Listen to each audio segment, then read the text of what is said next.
कुछ आपको सीखने का मौका भी मिले। शुरू करते हैं 4 लाइनों से। थोड़ी खुशी बांटता हूँ, थोड़ा ज्ञान बांटता हूँ। थोड़ी खुशी बांटता हूँ, थोड़ा ज्ञान बांटता हूँ। प्रकृति के जर्रे जर्रे को मैं सम्मान बांटता हूँ।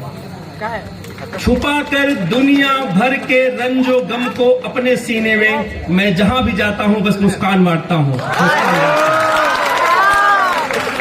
आदरणीय प्राचार्य महोदय, उप प्राचार्य महोदय, हमारे सभी विद्वान शिक्षक साथीगण, प्यारे बच्चों, सबको गुड इवनिंग।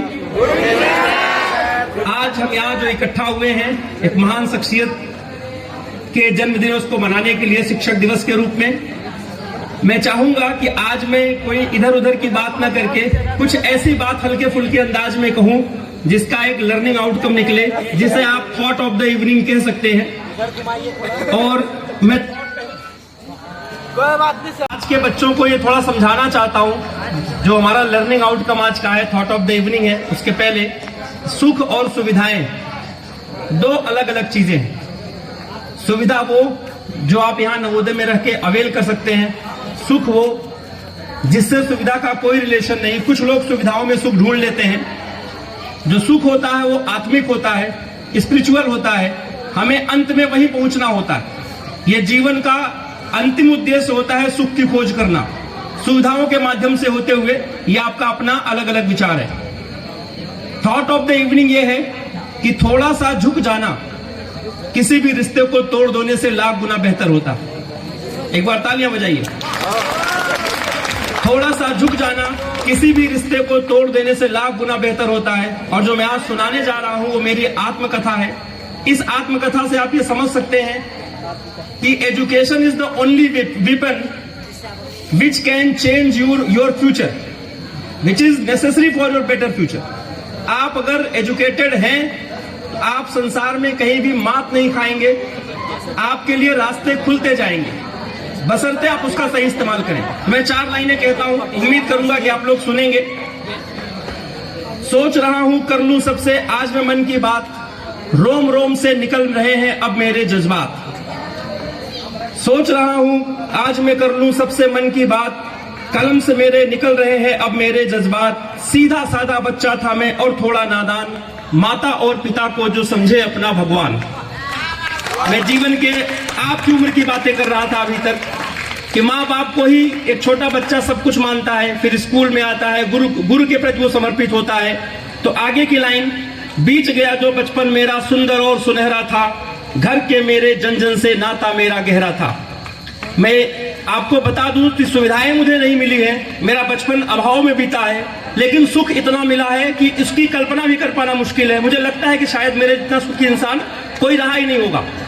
3 दादियों के बीच में सबसे बड़ा पोता था मैं, तो उनके बीच का जो सम्मान मिलता था वो शायद ही विरले ही देखने को मिलता है, क्योंकि कंबाइंड फैमिली थी। बीत गया जो बचपन मेरा सुंदर और सुनहरा था, घर के मेरे जन जन से नाता मेरा गहरा था।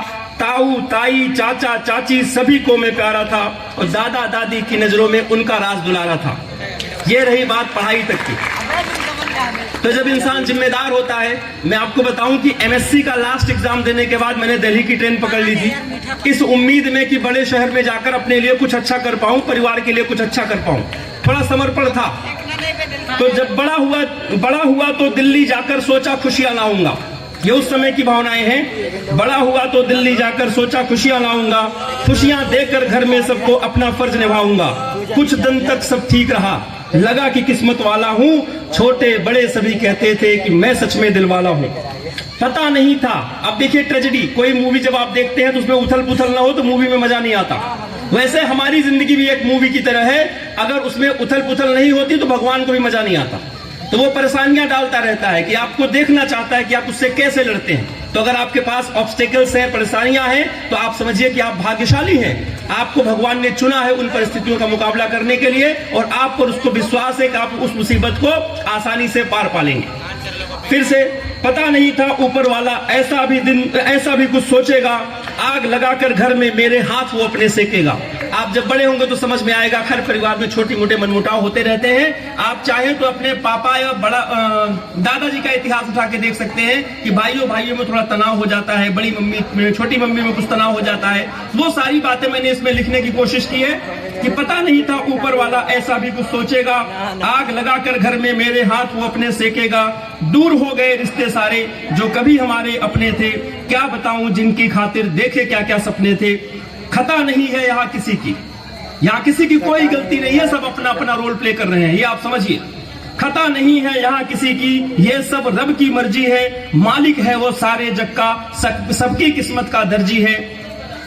तय वो करेगा कब कब किसको कहां और क्या क्या होना है। तय वो करेगा कब कब किसको कहां और क्या क्या होना है। कब कब किसको हंसना है और कब कब किसको रोना है।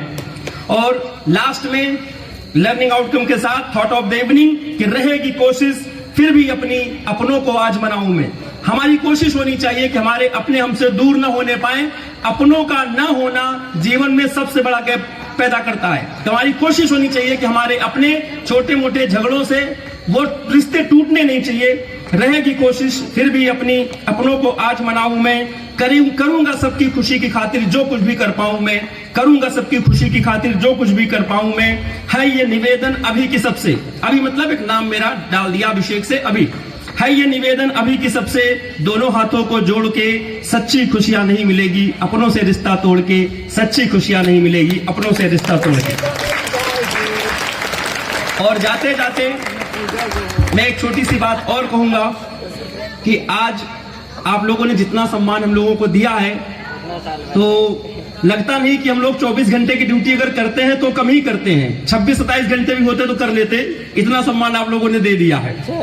अपने गुरुजनों के लिए मैं कहना चाहूंगा कि हमारे भी गुरु रहे होंगे।